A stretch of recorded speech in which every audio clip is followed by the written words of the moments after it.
Good afternoon, and welcome to another edition of the Tennessean Bizcast. I'm Lance Williams, business editor of the Tennessean, joined as always by Kia Jarman and Laura Stevenson. We want to thank you both for joining us today. Before we get started on today's topic, though, I wanted to give you a rundown of a couple of stories that we're tracking here in the Tennessean Business Desk. First off, if you are an employer that are looking at the prospects of adding an employee wellness plan, now may be the time. Now may be the time to add employee wellness or employee exercise. A recent study by Healthways, sponsored by Healthways, showed that employee wellness plans help improve productivity, help you retain your workforce, and also help you lower healthcare costs overall. So if that's something you're taking a look at, you may want to take a closer look at those numbers because some companies are seeing some benefits of that. And that was based off of a 2-year study from a Fortune 100 company. So it was an interesting look there. Also, some breaking news this morning: a firm backed by a Franklin billionaire has actually bought a book publisher that was a spinoff of the British Broadcasting Corporation. Spent $77 million to buy the book publisher. They do travel guides and are actually one of the largest distributors of travel guides in the U.S. and in Britain. But it sort of speaks to the environment for those book publishers now, because just a few years ago they had spent nearly $200 million for that company. So it's about $119 million less than what they bought it for just 5 years ago. So continued weakness sort of in the book publishing industry, and now Brad Kelly and the folks in Franklin are going to see what they can do to try to turn that around.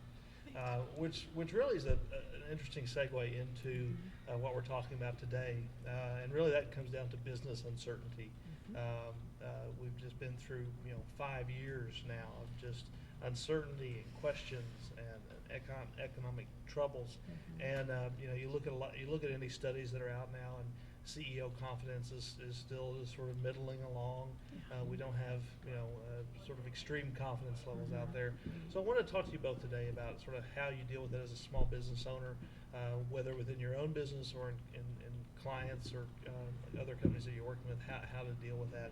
So I thought maybe we'd just start with if you had a piece of advice for companies that are looking to grow but are having trouble breaking into that next level because of the uncertainty out there. And just maybe share a piece of advice. Kia, maybe we can start with you. Absolutely. Well, in public relations, we're always the first to be let go in this type of situation. But what we've done as an agency is redefined what PR really looks like, and so we treat each client like a media outlet.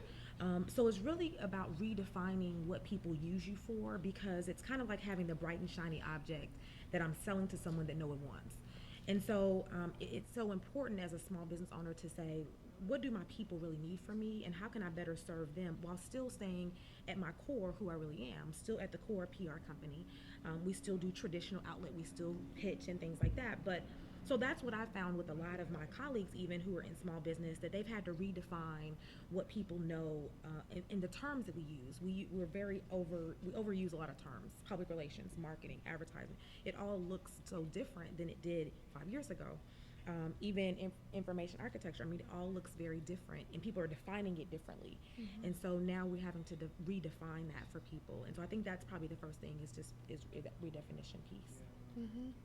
I think more than anything else, in times of trouble, for families, clients, in society in general, we all fall back on relationships. Maybe sometimes not purposefully, but I think that's been important for me as a business owner, to go back to those clients that have been with us and try to have frank talks about what they need. The worst thing that can happen for everybody, right, is oh, hey, it's Monday morning and we know we promised you a big deal and it's not going to happen. Yeah. So, and the other side of that, I feel like, is really to try and establish conversations about money. It's not super comfortable, but again, when there are mitigating circumstances, I think we can all more creatively and efficiently take care of those together, and that doesn't happen if we're trying to do a song and dance. So when we know what a client's financial goals are, then we can help align our work with theirs, and both groups truly know that we are driving home value. Right. Okay. Very good. Let me ask you a question about risk taking. You know, there are probably a lot of companies out there that, you know, have gone through this period and maybe they've seen revenue stabilize, or maybe they've you know, are still kind of up and down, kind of in this market, but they know, you know, that ultimately you need to take risk to be able to grow, to be able to break out of that comfort zone. What advice do you have for business owners that maybe know they need to take that risk, but haven't quite made that leap yet? Any words of wisdom that'll help them, as the saying goes, you know, go big or go home? Well, I'm risky, so I may not be the best person. I mean, I'm the one who will go ziplining, and I do that. And I'll use that example. Actually, I do indoor rock climbing and ziplining and those type of adrenaline-filled sports. Only because, not because I'm athletic, because I really don't like being outside, but mostly because I really need to feel what that adrenaline feels like, so that I know how to kick it into high gear every time. I'm fearful. I'm not afraid to be scared of something. I don't think there's anything wrong with having that. So for me, I'm probably the one who just says, like, really jump out there.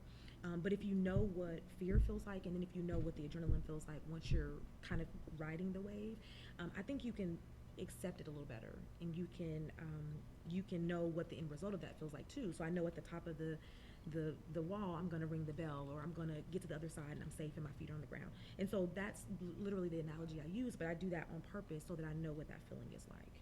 Right. I really feel like there's a twofold sort of, I have mixed feelings, because I'm like you.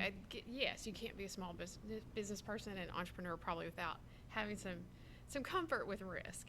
And at the same time, I'm very fiscally conservative. We are bootstrapping, and also just kind of coming from an engineering background. When you take a risk, we really try to promote using the scientific method. So I've got my laboratory, I've defined it, I know how I'm going to measure things, right? And I know what kind of variables I expect and how I'm going to deal with the unexpected. So planning, measuring, setting up a good lab, I think, is really important, because we see a lot of organizations, big and small, trying so many things at once that they can't get their communities on board. They can't get their larger market in the conversation. And then that feels even less stable, I think, oftentimes for the people who we're ultimately trying to draw further in and create loyalty with. So mitigated risk, Yes, absolutely. planning. Intentional, yeah. I mean, intentional, strategic. Again, when you're redefining, when you're creating boundaries, when you're creating a lab or systems, then you know how to take the right risk. So yeah, absolutely. Within the confines of your company, don't go too far left or right. But yeah. Yeah. So you're saying jump on the zip line. You're saying, well, run the zip line. But know the through risk. it, yeah. Yes, absolutely. Run the physics. Yes. Make sure that I'm going to land where they say. Run the Yes, physics, absolutely. have good reasons, have a budget. I hear, especially small business owners, a lot say, oh, this is a really hot topic. Other people, I heard this story about so-and-so who's making a lot of money doing, you know, from the front business page today, 3D printing. So I'm going to get on 3D printing. Well, why? Do your customers want it? Do you even have the money for it? If times are tight and your profits have gone down, then really defining what it is you can afford to lose. I mean, I'm a poker player. Yeah. So the same thing at the poker table. If you can't afford to be in the game, Yes. that's not a problem, Back away from right? the table. That's Yeah, a bigger kind of absolutely. problem. So, yeah. So risk with intention. That's Yeah. that's the Gotcha. bottom. Yeah, I like that phrase. Gotcha.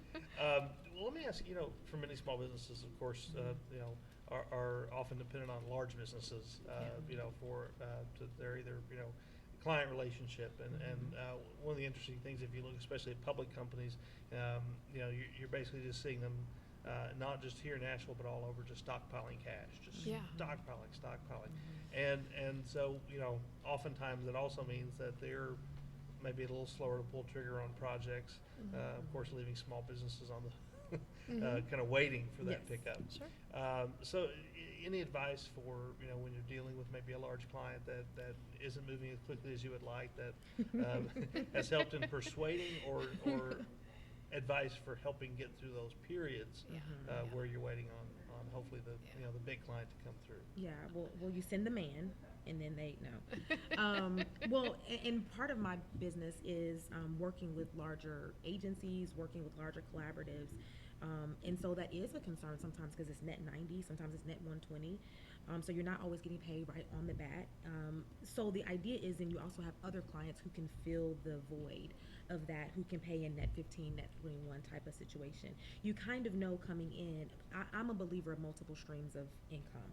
I don't want any of my money coming from all the same place, because I know when that ends, or when they decide that their cash flow is not as loose as it was before, then I'm the one, as a sub or as a contracting agency, we're the ones who are going to be on the line for those expenses, and we still have to pay people for that. So I try to make sure that we have several lines of income that are coming in, and I encourage most every business, I don't really care what kind of business it is, you really should be able to have more than one level of income, whether it's trainings on one side and then hard products on the other side and then services on the other side, but you should be able to do that so that you are not left holding someone else's bank, essentially.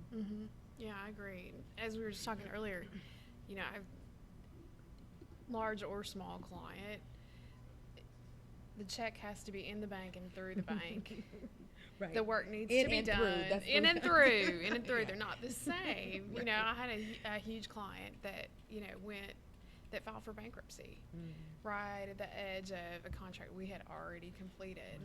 That check didn't go through. So that's an issue. And some of those things, I think, especially for small businesses, I really felt like this time around I started Mothers Digital, I wanted to have a great financial team. It's not my biggest strong suit. And that daily, monthly, quarterly, annual practices of reviewing information helps know what it is you have in play. And I just think that is so important, and it's often tough to get because we don't always like to talk about it. It's always not the thing we're passionate about in our work, in our businesses, but I think it's critical. Yeah. Okay, very good, very good. All right, well, thank you both so much for helping us today, helping us break through hopefully some uncertainty that still may be out there. And we appreciate you joining us today. We ask you to come back every Tuesday afternoon for another episode of BizCast. And I also want to remind you that we have a variety of webcasts, from sports to entertainment to politics and news, each afternoon on Tennessean.com, and we welcome you back to take part in those. Again, thanks for joining us, and have a great day.